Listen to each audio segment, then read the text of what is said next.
If you have Samsung Galaxy A17 5G smartphone and you want to set your fingerprint lock in the smartphone, then this is the video for you. Open your settings, scroll down, select security and privacy. Select lock screen and then select fingerprints. Now firstly you have to set a screen lock, but if you have already done this then you can skip this part. Otherwise select pin, password or pattern. I'm selecting pattern. Draw your pattern, click on continue and then confirm your pattern.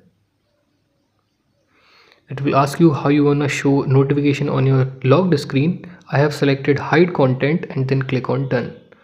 Click on continue, again click on continue and then select register.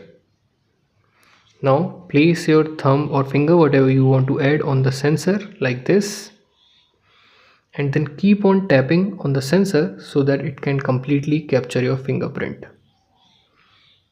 Adjust the edges as well. After this, click on done. Now you can easily unlock your smartphone with the help of your fingerprint in this Samsung Galaxy A17 5G smartphone.